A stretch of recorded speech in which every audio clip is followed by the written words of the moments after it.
నమస్కారం. గానుపాడు చిరుగోడు బ్రిడ్జిని కొట్టుకోబోయని చెప్పి మేము గత 2 సంవత్సరాల నుండి కూడా పోరాటాలు ఇస్తున్నాం. ఇక్కడ అధికారులకు, నాయకులకు, అందరికి, మంత్రులకు కూడా అందరికి వినతి పత్రం ఇచ్చినాం. ఆయన ఎవరు స్పందిస్తలేరు. అందుకే 2 గాడిలను తీసుకొని వచ్చి గాడిలకు మంత్రుల ఫోటో పెట్టినాం. ఇప్పటికైనా ఈ ప్రభుత్వం స్పందిస్తారని మేము ఆశిస్తున్నాం. ఎందుకంటే ఈ ప్రభుత్వం ఇప్పటికి కూడా స్పందించకుంటే మేము ఈ ఉద్యమాన్ని ఇంకా తీవ్రం చేస్తాం. అధికారులను అడ్డం పెట్టుకుని, పోలీసు అధికారులు అడ్డం పెట్టుకుని ఉద్యమాలు ఆపుతామంటే మేము ఊరుకునే ప్రసక్తి లేదు. ఎందుకంటే ఆడ ప్రమాదాలు జరుగుతున్నాయి, ఎన్ని ప్రమాదాలు జరుగుతున్నాయి. ఆడకు లారీ పడ్డది, ఒక కారు పడ్డది.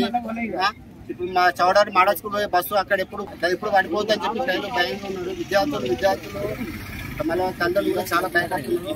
ఎప్పటికైనా ప్రభుత్వం వెంటనే స్పందించి చిరుకోటి బ్రిడ్జి పనులు ప్రారంభం చేయాలి.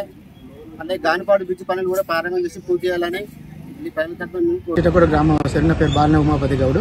మా గ్రామంలో చిటకోడూరు పోయే గ్రామం ఏదైతే బ్రిడ్జి ఉందో అక్కడి నుంచి జనగామ మండలంలో ఉన్న అన్ని విలేజ్ల పిల్లలు మోడల్ స్కూల్ చౌడారోలో ఉన్నది కాబట్టి రోజు పొద్దున్న 2 బస్సులు, సాయంత్రం 2 బస్సులు గవర్నమెంట్ బస్సులు పోతాయి.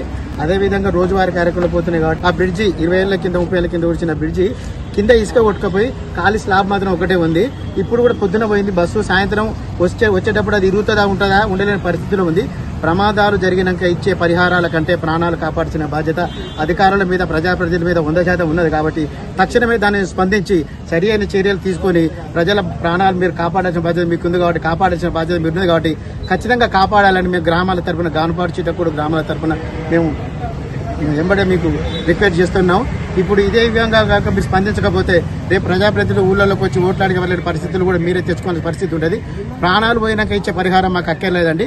ప్రాణాలు కాపాడాల్సిన అధికారులు ఎవరైతుందో, ప్రజాప్రతినిధులు ఎవరైతుందో వెంటనే స్పందించి వారి యొక్క ప్రాణాలు కాపాడాల్సిన బాధ్యత మీకు 100% ఉంది. కాబట్టి మా గ్రామాల యొక్క ప్రజలందరూ మేము కోరుకుంటూ మేము విన్నవించుకుంటున్నామండి. ప్రమాదాలు జరిగే పరిస్థితి 100% ఉంది కాబట్టి దానికి నివారణ చర్యలు వెంటనే మీరు స్పందించి ఈ ప్రజల ప్రాణాలు కాపాడతారని మేము 2 గ్రామాల ప్రజల తరఫున 2 చేతులు జోడించి నమస్కరించి చెప్తున్నామండి.